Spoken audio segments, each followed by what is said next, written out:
Chinnamanur serial next episode review பார்க்கலாமாங்க.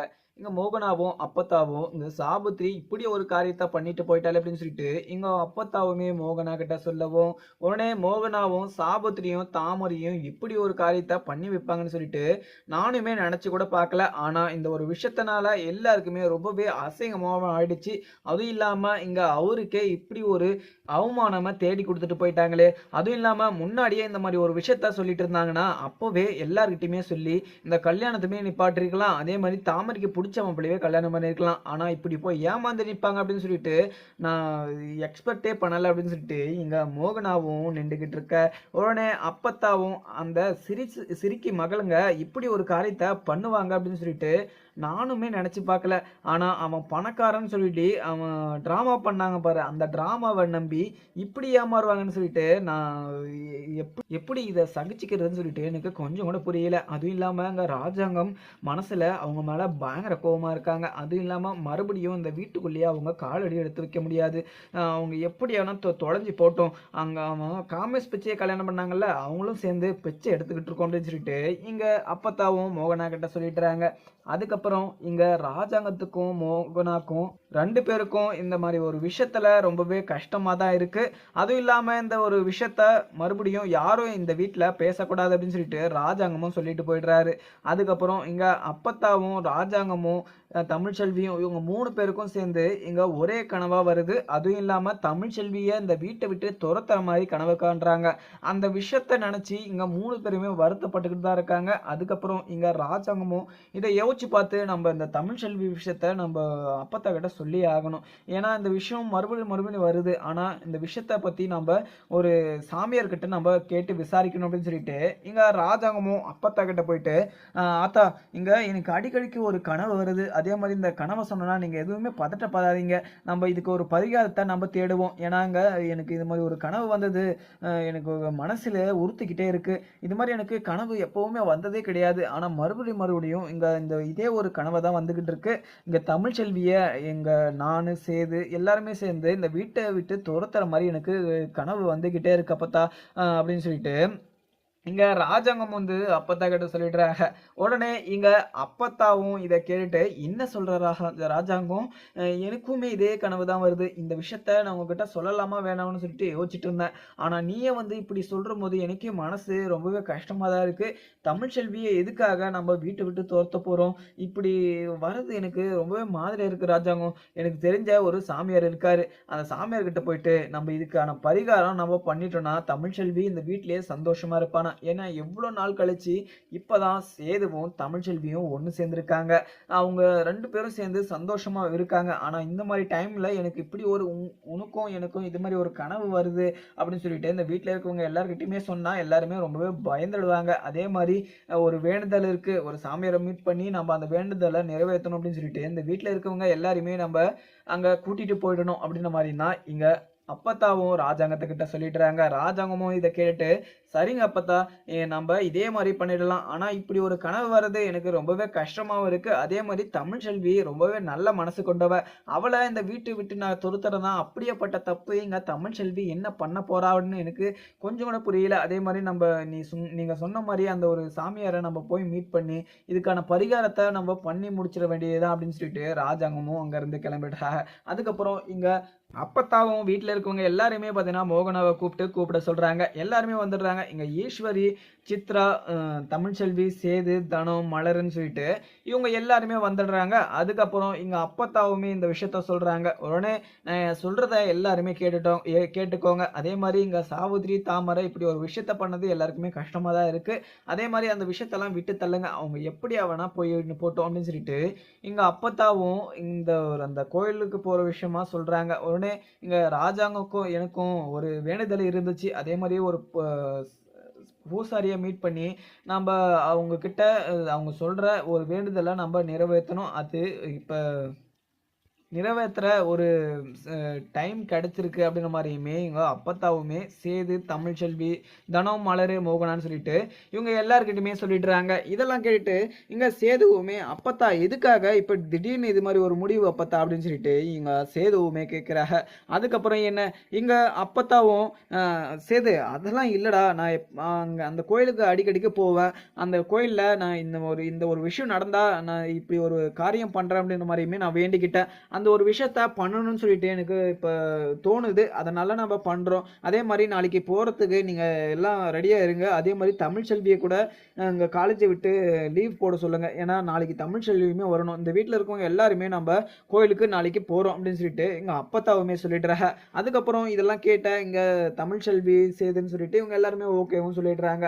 அதுக்கப்புறம் இங்க சாவித்திரியும், தாமரையும் கோயில்ல இங்க காமேஷ் பிச்சைய பார்த்துக்கிட்டு ஃபீல் பண்ணி உக்காந்துக்கிட்டு இருக்காங்க. இங்க சாவித்திரிக்கு ரொம்பவே சந்தோஷமா இருந்துச்சு. ரொம்பவே பெரிய கோடீஸ்வரனை கல்யாணம் பண்ணி கொடுக்கலாம் என் பொண்ணு அப்படின்னு சொல்லிட்டு ஆசை, கனவுன்னு சொல்லிட்டு எல்லாமே பார்த்தீங்கன்னா இமேஜின் பண்ணி வச்சுட்டு இருந்தாங்க. அந்த விஷயம் எல்லாமே கொலாப்ஸ் ஆயிடுச்சு. இப்ப ராஜாங்கமும் அவங்களுக்கு துணையா இல்ல. இல்ல போலீஸ்கிட்ட இன்ஃபார்ம் பண்ணாலுமே போலீஸுமே இங்க காமேஷ் பிச்சை சைடு தான் பேசிட்டு போறாங்க. காமேஷ் பிச்சையை எதுவுமே பண்ண முடியாது. அதே மாதிரி தாமரையுடைய வாழ்க்கையும் அவ்வளவுதான் போச்சு அப்படின்னு சொன்ன மாதிரியுமே சாவித்திரி வந்து ரொம்பவே அழுதுகிட்டு இருக்காங்க. அதுக்கப்புறம் இங்க காமேஷ் பிச்சை சட்டையை பிடிச்சிக்கிட்டு, நீ ஏன்டா என் பொண்ணோட வாழ்க்கையை இப்படி நாசம் பண்ணிட்ட, நீ எதுக்காக இப்படி ஒரு பொய்யை சொன்ன அப்படின்னு சொல்லிட்டு இங்க சட்டையை பிடிச்சிக்கிட்டு கேட்டுக்கிட்டு இருக்காங்க சாவித்திரியும். உடனே இங்க காமேஷ் பிச்சையும், இந்த பாருங்க அத்தை, நான் உங்களை வந்து என்கிட்ட பேசுங்க அப்படின்னு சொல்லிட்டு நான் சொல்லலை. நீங்களே தான் என்கிட்ட வந்து பேசுனீங்க. அதே மாதிரி நீங்களே தான் என் கார் முன்னாடி வந்து ஒரு பொண்ணுக்கு ஹெல்ப் பண்ணீங்க. அதே மாதிரி அந்த சந்தர்ப்பத்தை நான் யூஸ் பண்ணிக்கிட்டேன். அதே மாதிரி உங்கள் பொண்ணுக்கு என்னை கல்யாணம் பண்ணி வைக்கணும்னு சொல்லிட்டு நீங்களே கூட இப்படி ஒரு ட்ராமா பண்ணியிருக்கலாம் அப்படின்ற மாதிரியுமே இங்கே அதுக்கப்புறம் சாபுத்திரிக்கு இதுல என்ன சொல்றதுன்னு சொல்லிட்டு தெரியாம, ஏன்னா இங்க காமேஷ் பிச்சைய ரொம்பவே கோடீஸ்வரன் அப்படின்னு சொல்லிட்டு தான் இங்க சாவித்திரியும் தாமரையும் நினைச்சிட்டு இருந்தாங்க.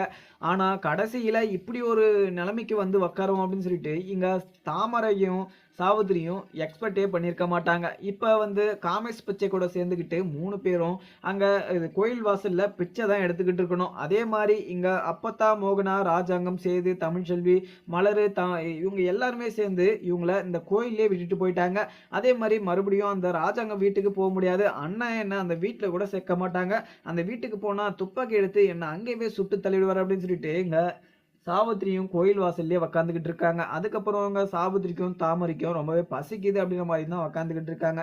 இதை பார்த்த இங்க காமேஷ் பிச்சையும் அங்க அன்னதானம் எல்லாம் போட்டுக்கிட்டு இருக்காங்க. அந்த அன்னதானமே வாங்கிட்டு வந்து இங்க தாமரைக்கும் இங்க சாவித்திரிக்குமே கொடுக்குறாங்க. இதை கொடுத்ததுமே அங்க 2 பேருமே பார்த்தீங்கன்னா இது பசிக்கு அதெல்லாமே சாப்பிட்டுறாங்க. அதுக்கப்புறம் கடைசியில நம்ம வசதியா வாழலாம், கார்ல போலாம், பைக்ல போலாம்னு சொல்லிட்டு இவ்வளோலாம் கனவு கண்டோம். அதே மாதிரி தங்கத்துல புடவையெல்லாம் கட்டலாம் அப்படின்ற மாதிரி இமேஜின் பண்ணி வச்சிருந்தோம். ஆனா கடைசியில எங்க கோயில்ல அன்னதானம் போடுற அந்த சோறை சாப்பிடுற நிலைமை வந்துருச்சு அப்படின்னு சொல்லிட்டு சாவித்திரிக்கு ரொம்பவே குற்ற உணர்ச்சியாகவும் ரொம்பவே அசிங்கமாகவும் உக்காந்துக்கிட்டு இருக்காங்க. அதுக்கப்புறம் இங்க தாமரையும் இங்க இது காமேஷ் கிட்ட போயிட்டு காமேஷ் என்ன இப்ப நீ விட்டுட்டு போயிடு, அதே மாதிரி விவாகரத்துக்கு நான் அப்ளை பண்றேன், நான் உங்க கூட எல்லாம் வாழ முடியாது, அதே மாதிரி நான் மறுபடியும் எங்க வீட்டுக்கே போயிடுறேன், எனக்கு டிவோர்ஸ் மட்டும் கொடுத்துரு காமேஷ் அப்படின்னு சொல்லிட்டு இங்க காமேஷ் பிச்சை கிட்ட கெஞ்சிக்கிட்டு இருக்காங்க இந்த தாமரையும். உடனே இதை பார்த்தா இங்க காமேஷ் பிச்சையும் என்னாலலாம் உங்களுக்கு விவாகரத்தை கொடுக்க முடியாது, நான் கட்டினது ஒரே தாலி தான், அது உனக்கு மட்டும்தான், லைஃப் லாங் நீ என் கூட தான் வாழணும், அதே மாதிரி உன்னை நான் கண் கலங்காம வச்சு பார்த்துக்கிறேன், உனக்கு 3 வேளை சாப்பாடு, உனக்கு 3 வேளை எல்லாமே பார்த்தீங்கன்னா அது நல்லா சந்தோஷமா இருக்கலாம், நீ எப்படி சந்தோஷமா இருக்கணும்னு நினைக்கிறியோ அதெல்லாம் நீ என்கிட்ட சொல்லு, உனக்கு நான் நிறைவேற்றுறேன், நீ உனக்கு என்ன வேணும்னாலுமே நான் அதை பண்றேன், ஆனா நீ டிவோர்ஸ் மட்டும் என்கிட்ட கேட்காத அப்படின்ற மாதிரியுமே இங்க காமேஷ் பிச்சை வந்து சொல்லிடுறாங்க. இதை கேட்டதும் இங்க சாபுத்திரியும் தாமரையும் சைலண்டாவும் ஆயிடுறாங்க. அதுக்கப்புறம் என்ன இங்க கோயிலுக்கு போற விஷயமா இங்க ராஜாங்கமும் அப்பத்தாவும் வீட்டில் இருக்கவங்க எல்லார்கிட்டையுமே சொல்லியிருப்பாங்க. அந்த ஒரு கோயிலுக்கு போகிறதுக்காக எல்லாருமே ரெடி ஆகிட்டு இருக்காங்க. ராஜாங்கமும் வந்து உட்கார எல்லாரும் ரெடி ஆகிட்டாங்களா அத்தா அப்படின்னு சொல்லிட்டு எங்கள் அப்பத்தா கிட்ட கேட்கவும் உடனே அப்பத்தாவும் எல்லாம் ரெடி ஆகிட்டு இருக்காங்க அப்படின்ற மாதிரியுமே இன்ஃபார்ம் பண்ணுறாங்க. அதுக்கப்புறம் எல்லாரும் ரெடியாகியுமே கீழே வந்துடுறாங்க. அதுக்கப்புறம் கோயிலுக்குமே கிளம்பிடுறாங்க. அதுக்கப்புறம் போற வழியிலுமே இங்க ராஜாங்கம் யோசிச்சுக்கிட்டே இருக்காரு. இந்த கனவு எனக்கு மறுபடியும் மறுபடியும் வருது. இங்க இது மாரி ஒரு விஷயம் நடக்கவே கூடாது. அதே மாரி தமிழ்ச்செல்விய நான் எதுக்காக வீட்ட விட்டு துரத்துறேன் எனக்கு இது ஒண்ணுமே புரியல. நம்ப இந்த அப்பத்தா சொன்ன மாரி அந்த சாமியார் கிட்ட நம்ப கேட்டு, இதுக்கான பரிகாரமா நம்ப பண்ணியே ஆகணும் அப்படின்ற மாரி தான் இங்க கோயிலுக்கு போற வழியில யோசிச்சுக்கிட்டே போறாரு ராஜாங்கமும். ஏன்னா ராஜாங்கம் இங்க ஊருக்கே பார்த்தீங்கன்னா நல்லதெல்லாம் பண்ணிக்கிட்டு இருக்காரு. ஆனா ராஜாங்கம் குடும்பத்துக்கே இப்படி ஒரு அ ஒரு கஷ்டமான விஷயம் நடக்குது அப்படின்னு சொல்லிட்டு நினைக்கிறம்போதே, எல்லாருக்குமே ரொம்பவே கஷ்டமா தான் இருக்கும். ஆனா, இப்ப இங்க சாவித்திரியும், தாமரையும் ராஜாங்கத்துக்கு மிகப்பெரிய ஒரு அசிங்கத்தையுமே தேடி குடுத்துட்டாங்க. ஆனா, இங்க மறுபடியும் இங்க சாவித்திரியும், தாமரையும் வீட்டுக்குள்ளேயே வரக்கூடாது அப்படின்ற மாரியுமே இங்க ராஜாங்கம் வந்து கோயில்லயே சொல்லிட்டு வந்திருப்பாரு. அந்த விஷயத்த நினைச்சு இங்க சாவித்திரியும் உட்காந்துகிட்டு இருக்காங்க. மறுபடியும் இந்த வீட்டுக்குள்ளே நான் சேர்க்க மாட்டேன் அப்படின்ற மாரியுமே ராஜாங்கமும் ஒரே முடிவுல இருக்காரு. அதுக்கப்புறம் என்ன, இங்க காவியாவும் போஸுக்கு ஒரு மாலைய போட்டுட்டு பாத யாத்திரையாவே முருகர் கோயிலுக்கு நடக்க சொல்லிட்டு இருக்காங்க. அந்த ஒரு விஷயமா இங்க போஸ் போனவர் தான் அந்த நடந்துகிட்டே இருக்காரு. இங்க காவியாவும் கொஞ்சம் சந்தோஷமா இருக்காங்க.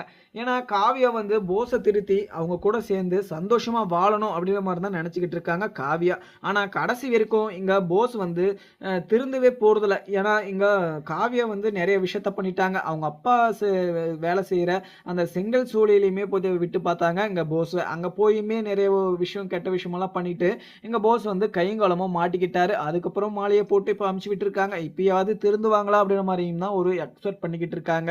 ஏன்னா, இங்க எப்படின்னா, அங்க காவியா வந்து இப்படி ஒரு விஷயத்த வந்து யோசிக்கவே கூடாது. ஏன்னா, எப்பவுமே எங்க போஸ் வந்து திருந்தவே போறதில்ல. ஏன்னா, அவங்க அம்மாவும் இங்க ஈஸ்வரி, சித்ரான்னு சொல்லிட்டு, அவங்க எப்படி இங்க போஸ வளர்த்தாங்களோ, அப்படிதான் கடைசி வரைக்குமே இருப்பாங்க. ஏன்னா, இங்க போஸ் வந்து ராஜாங்கத்த கொல்லணும் அப்படின்னு சொல்லிட்டு, அப்போ வந்து யோசிச்சுக்கிட்டு தான் இருக்காங்க. ஆனா, இந்த வீட்ல இருக்கிறபோது இவங்கள கொல்ல முடியாது. அதே மாரி இவங்களுக்கு எதிரி யாருன்னா இருந்தாங்களா, அவங்க சைடு நம்ம சேர்ந்து ராஜாங்கத்த நம்ப கொன்னே ஆவணும் அப்படின்ற மாரி தான் இங்க போஸுமே யோசிச்சுக்கிட்டு இருப்பாரு. அங்க காவியாவுமே இந்த போஸ நெனச்சுக்கிட்டே வருத்தத்துல உக்காந்துகிட்டு இருக்காங்க. ஏன்னா, போஸ வந்து எப்பவுமே திருத்தவே முடியாது. ஏன்னா, காவியா வந்து போஸ் மேல ரொம்பவே அன்பும், அக்கறையாவும் இருந்தாங்க. ஆனா, இதெல்லாம் புரிஞ்சுக்காம போஸ் வந்து இப்பவுமே அதே மாரி தான் இருக்காரு. இப்ப ராஜாங்கம், அப்பத்தா, மோகனான்னு சொல்லிட்டு இவங்க எல்லாருமே கோயிலுக்குமே போயிடுறாங்க. ஏன்னா, அங்க கோயிலுக்கு போனதும் அப்பத்தாக்கு மயக்கம் வர மாரி ஒரு தல சுத்துற மாரி இருக்கு. ஆனா, இத வந்து யார்கிட்டயுமே சொல்லாம அப்பத்தாவும் இத கண்ட்ரோல் பண்ணிக்கிறாங்க. ஏன்னா, இங்க தமிழ்ச்செல்விய இந்த வீட்ட விட்டு துரத்தவும் கூடாது. இந்த விஷயத்த நம்ம சரி பண்ணணும். அப்படின்றதுனால இந்த மயக்கம் வர விஷயத்தவே யார்கிட்டயுமே சொல்லாம எங்க அப்பத்தா மறைச்சிடுறாங்க. அதுக்கப்புறம் அந்த சாமியார்கிட்டயுமே போயிடுறாங்க. அந்த சாமியார்கிட்ட நடந்த விஷயத்தையுமே எங்க ராஜாங்கம் சொல்லியிருப்பாரு. அந்த விஷயத்த கேட்டு இங்க சோலி பார்த்து அந்த காய் உருட்டி, அதுக்கப்புறம் இதெல்லாம் பார்த்துட்டு பின்னாடி இங்க அந்த சாமியாரும் சொல்றாங்க, "இங்க பாருங்க, இந்த விஷயம் நடக்கக்கூடாது அப்படின்னா, நீங்க முருகர் கோயிலுக்கு பாத யாத்திரையாவே நீங்க நடந்து போயி, இங்க அந்த சூரியன் உதிக்கிறதுக்குள்ள நீங்க அந்த சாமிய நீங்க தரிசனம் பண்ணிறணும். அதுக்கப்புறம் நீங்க பாருங்க எல்லாமே நல்லபடியா நடக்கும். நீங்க நெனச்சது எல்லாமே நல்லாவே இருக்கும். நீங்க வீட்ல இருக்கவங்க எல்லாருமே ரொம்பவே சந்தோஷமா இருப்பீங்க அப்படின்ற மாரியுமே சாமியார் சொல்லிடுறாங்க. இதெல்லாம் கேட்டு இங்க ராஜாங்கமும், இங்க அப்பத்தா, சேது, தமிழ்செல்வி, மலரு, தனம்னு சொல்லிட்டு இவங்க எல்லாருமே இது மாரி பண்றதுக்காக ஓகேவும் சொல்லிடுறாங்க. அதுக்கான ஏற்பாடையுமே பண்ணி முடிச்சுடுறாங்க. அதுக்கப்புறம் அங்க காவடி, இந்த மாலைன்னு சொல்லிட்டு எல்லாமே பார்த்தீங்கன்னா பண்ணிக்கிட்டு, அங்க கோயிலுக்குமே முருகர் கோயிலுக்குமே போயிட்டுருக்காங்க. அந்த போய்க்கிட்டு இருக்க வழியிலே இங்க அப்பத்தா மயக்கம் போட்டு கீழ விழுந்துடுறாங்க. உடனே இங்க அப்பத்தா விழுந்துட்டாங்க அப்படின்னு சொல்லிட்டு சேதுக்கு ரொம்பவே பதட்டமா ஆயிடுது. உடனே அப்பத்தா என்னாச்சு? என்னாச்சு? அப்படின்னு சொல்லிட்டு இங்க சேதுவுமே அப்பத்தாவ எழுப்புறாங்க. ஆனா அப்பத்தா எந்த ஒரு ரியாக்ஷனும் இல்லாம இங்க கண்ண மூடி நிக்கிற மாரி இருக்காங்க. அதுக்கப்புறம் எங்க அப்பத்தாக்கு என்னாச்சு? அப்பா இங்க ஆம்புலன்ஸ் கால் பண்ணுங்க அப்படின்னு சொல்லிட்டு இங்க பதட்டமாவும் சேது சொல்லவும், உடனே இங்க ராஜாங்கத்துக்கு ரொம்பவே வருத்தமாவும் ஆயிடுது. அப்பத்தா என்னாச்சு உங்களுக்கு? எழுங்க, எழுங்க அப்படின்னு சொல்லிட்டு இங்க ராஜாங்கமும் வந்து எழுப்பி பார்க்குறாங்க. ராஜாங்கம், தமிழ்ச்செல்வி, தனம்னு சொல்லிட்டு மலர் இவங்க எல்லாருமே பார்த்தீங்கன்னா பதட்டமாவும் இங்க ஹாஸ்பிட்டலுக்குமே கொண்டு போறாங்க. ஹாஸ்பிட்டல்ல சேர்த்ததுமே எங்க அப்பத்தாக்கு என்னாச்சு அப்படின்னு சொல்லிட்டு இங்க ராஜாங்கமும் சேதுவும் டாக்டர் கிட்ட கேட்குறாங்க. டாக்டருமே இங்க நாங்க ட்ரீட்மெண்ட் பார்த்துக்கிட்டு இருக்கோம். நீங்க இவ்வளோ பதட்டப்படாதீங்க. நான் செக் பண்ணிட்டு அவங்களுக்கு என்னவோ அத நான் வந்து இன்ஃபார்ம் பண்றேன். நீங்க அதுக்குள்ளே என்கிட்ட இப்படிலாம் விசாரிச்சீங்கன்னா நான் என்ன சொல்றது? ஃபர்ஸ்ட்டு பேஷண்ட்ட வந்து நம்ம காப்பாத்தணும். ஏன்னா அவங்க இப்ப கிரிட்டிக்கல் நோய்கள்லாம் இருக்காங்க. அவங்களுக்கு நான் ஒரு ட்ரீட்மெண்ட் பார்க்கணும். நீங்க இப்படியெல்லாம் பேசிட்டு இருந்தீங்கன்னா, என்னால அத பார்க்கவே முடியாது." அப்படின்னு சொல்லிட்டு டாக்டருமே அங்கருந்து கிளம்பிடுறாங்க. இங்க ராஜாங்கம், அப்பத்தா, மோகனான்னு சொல்லிட்டு இவங்க எல்லாருக்குமே ரொம்பவே பதட்டமா இருக்கு. அப்பத்தாக்கு என்ன ஆச்சு? எதனால இப்படி மயக்கம் போட்டு கீழ விழுந்தாங்க அப்படின்னு சொல்லிட்டு தெரியல. அதுக்கப்புறம் இங்க சேதுவும் அவங்க நடந்து வந்து தான் முடியாம கீழ விழுந்துட்டாங்க. ஏன்னா, அவங்க டைமுக்கு மாத்திரை போட்டா தான் நார்மலா இருக்கும் அவங்களோட பாடி. ஆனா மாத்திரை போடாம அவங்க இப்படி ஒரு வேண்டுதல வந்து நிறைவேத்த நம்ம கூடயே வேற வந்துட்டாங்க. அவங்கள நம்ம கூட்டின்னு வந்திருக்கவே கூடாது. அவங்கள வீட்லயே நம்ம விட்டுருக்கணும் அப்படின்னு சொல்லிட்டு சேதுவுமே மனசுல நினைச்சுக்கிறாரு.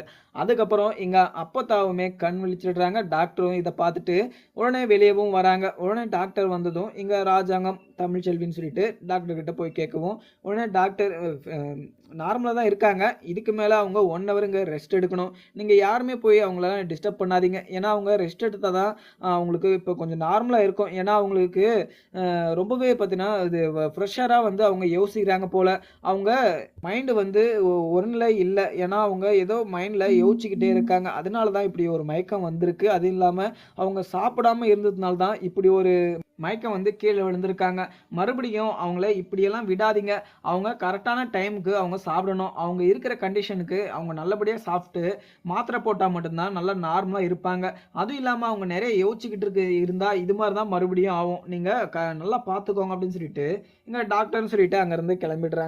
அதுக்கப்புறம் உள்ள போய் இங்க சேதுவும், தமிழ்ச்செல்வியும் உள்ள போய் எங்க அப்பத்தாவுமே மீட் பண்ணி பார்க்குறாங்க. உடனே "அப்பத்தா என்னாச்சு அப்பத்தா? எதுக்காக மயக்கம் போட்டு நீங்க கீழ விழுந்தீங்க? உங்களுக்கு உடம்பு முடியலன்னா சொல்ல வேண்டியது தானே. நாங்க வீட்லயேனா விட்டுட்டு வந்திருப்போம். நீங்க எதுக்கு எங்க கூடயே வந்தீங்க?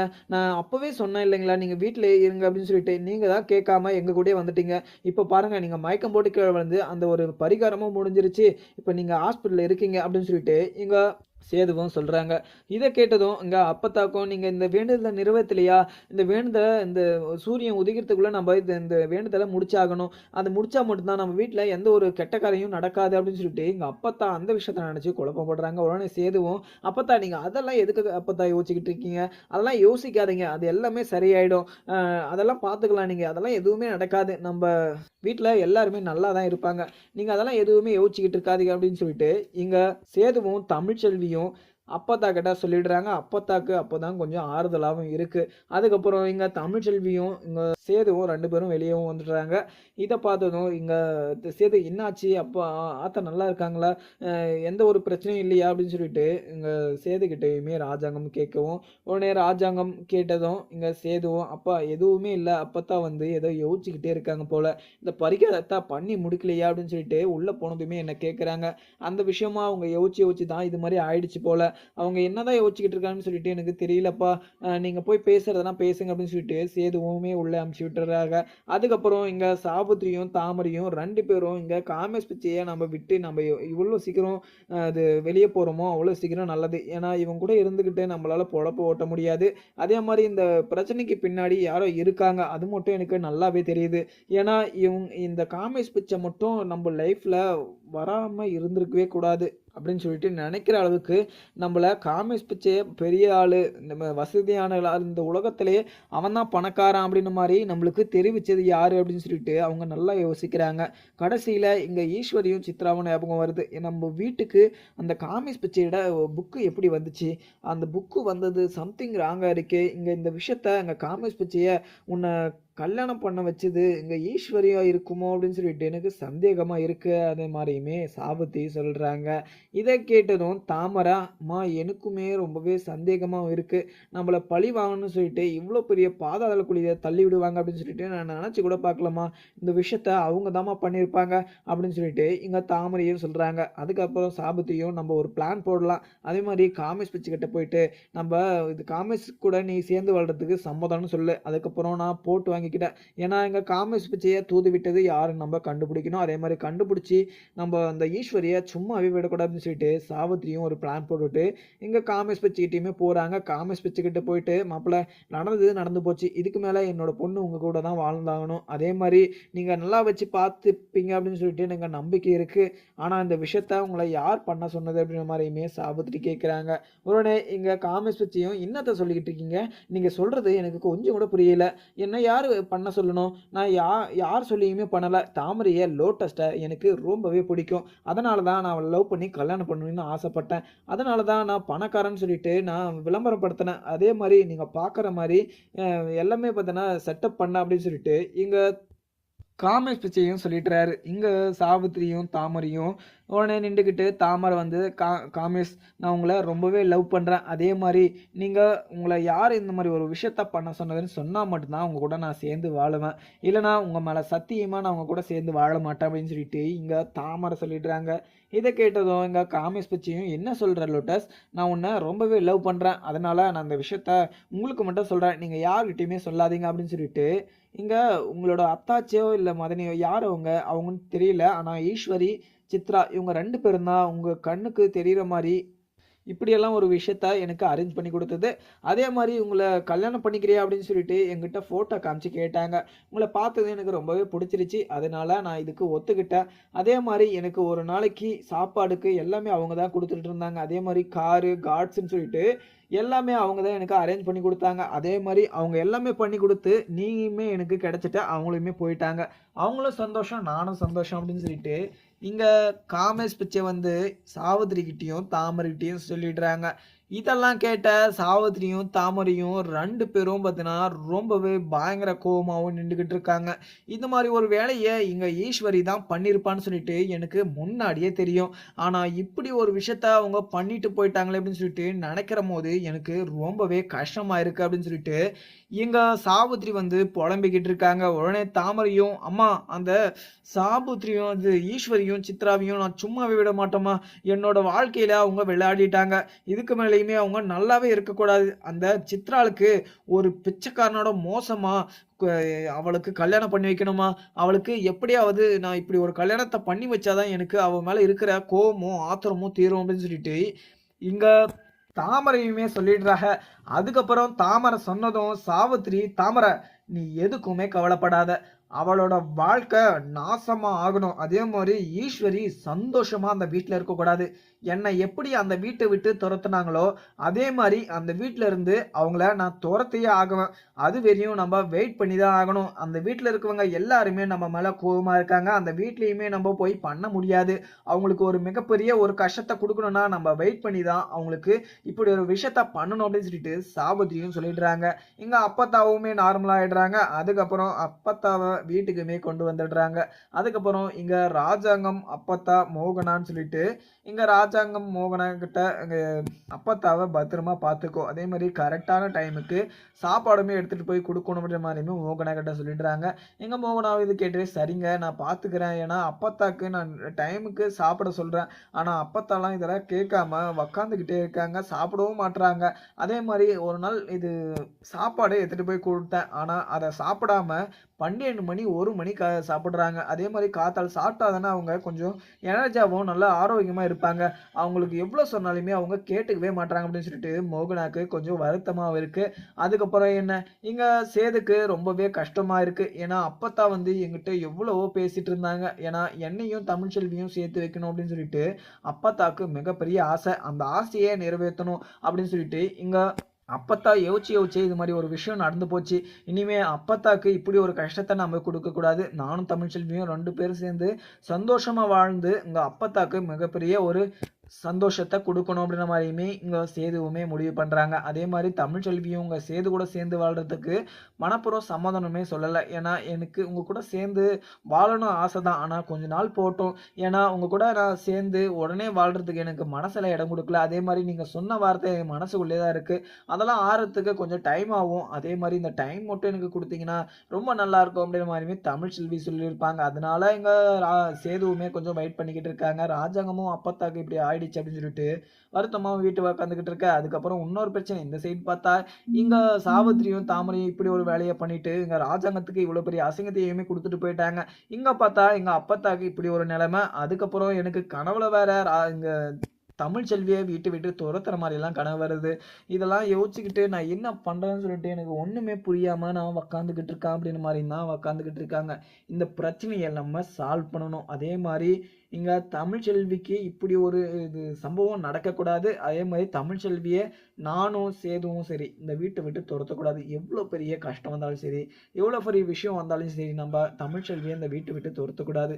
ஏன்னா அப்பத்தாவும் நானும் கோயிலுக்கு போன விஷயம் ஒரு விஷயம் தான். ஏன்னா தமிழ்ச்செல்விய அந்த வீட்ட விட்டு துரத்தக்கூடாது. இந்த விஷயம் இப்படியே போயிடணும். அந்த விஷயத்துக்காக இங்க நம்ம ஒரு பரிகாரம் பண்ணணும்னு சொல்லிட்டு தான் நம்ம போனோம். ஆனா அந்த விஷயமே இப்ப நான் இந்த பரிகாரமும் முழுமையடையல. அதே மாரி இந்த சாமியார் சொன்ன மாரி அந்த பரிகாரத்தையுமே நம்ம பண்ணி முடிக்கல. இந்த தமிழ்ச்செல்விக்கு என்ன ஆகுமோ? ஏன்னா அப்பத்தாக்குமே இப்படி ஆயிடுச்சு. நம்ம இந்த பரிகாரத்த பண்ணவும் முடியாது. அதே மாரி நம்ம இந்த ஒரு விஷயத்த நம்ம கன்ஃபார்மா நெனச்சு வச்சுக்கணும். இந்த வீட்ட விட்டு நம்ம தமிழ்ச்செல்விய தொரத்தக்கூடாது அப்படிங்கிற மாரி தான் ஒரே முடிவா இருக்காங்க. இங்க ராஜாங்கமும். அதுக்கப்புறம் தமிழ்ச்செல்வியும் இங்க சேர்ந்துக்கிட்டு போயிட்டு, அது எங்க எனக்கு ரொம்பவே வருத்தமா இருக்கு. இங்க தாமரைய நெனச்சாவே. தாமரை இப்படி ஒரு முடிவு எடுப்பா அப்படின்னு சொல்லிட்டு நான் கூட நெனச்சு கூட பார்க்கல. ஏன்னா தாமரை இப்படி ஏமாந்து நிற்பா அப்படின்னு சொல்லிட்டு நினைக்கல. ஏன்னா தாமரை வந்து சந்தோஷமா இருக்கணும். ஏன்னா அவன் ஒரு கோடீஸ்வரன். அவன்கிட்ட போனா நான் சந்தோஷமா இருப்பேன் அப்படின்னு சொல்லிட்டு நினைச்சு அந்த காமேஸ்வரியை கல்யாணம் பண்ணிக்கிட்டா. ஆனா நம்ம அப்படியே விட்டுட்டு வந்திருக்க கூடாது. நம்ம எதனா ஒண்ணு பண்ணியிருக்கணும். அவங்க பண்ணது தப்பு தான். ஆனா அவங்கள நம்ம வீட்ல ரொம்ப நாளா இருந்திருக்காங்க. அதுவும் இல்லாம சாவித்திரி அத்தை வந்து இந்த வீட்டோட ராஜாங்கத்தோட தங்கச்சி. அவங்க அதெல்லாம் நம்ம யோசிச்சு பார்த்து, நம்ம அவங்களுக்கு எதனா ஒண்ணு பண்ணிட்டு வந்திருக்கணும். ஒரு பிச்சைக்காரனா கல்யாணம் பண்ணி வச்சுட்டு, அவங்க இப்ப என்ன பண்ணுவாங்க? கோயில் வாசல்ல உட்காந்துக்கிட்டு, தங்கறதுக்கு இடம் இல்லாம, தூங்குறதுக்கு இடம் இல்லாம, கொசுக்கடியிலயும், அந்த கடியிலயுமே படுத்துக்கிட்டு இருப்பாங்க. நம்ப அதெல்லாம் நினைக்கும்போது எனக்கு கஷ்டமா இருக்கு அப்படின்ற மாரியுமே இந்த தமிழ் செல்வி சொல்லிட்டுறாங்க. இத கேட்டா சேதுவும், "தமிழு, நீ அதெல்லாம் எதுவுமே யோசிக்காத தமிழு. அந்த சாபுத்திரியும், தாமரையும் 2 பேரும் பணத்துக்கு அங்க படுக்கட்டும். கோயில் வாசல்லயே படுக்கட்டும். அவங்க இப்படியெல்லாம் கஷ்டப்பட்டா மட்டும் தான் எங்க அப்பாவோட அருமை அவங்களுக்கு தெரியும் அப்படின்னு சொல்லிட்டு இங்க சேதுவும் தமிழ்ச்செல்வி கிட்ட சொல்லிடுறாங்க. அதுக்கப்புறம் எனக்குன்னு பார்க்கலாமாங்க. வீடியோ பிடிச்சிருந்தா லைக் பண்ணுங்க. Thank you friends.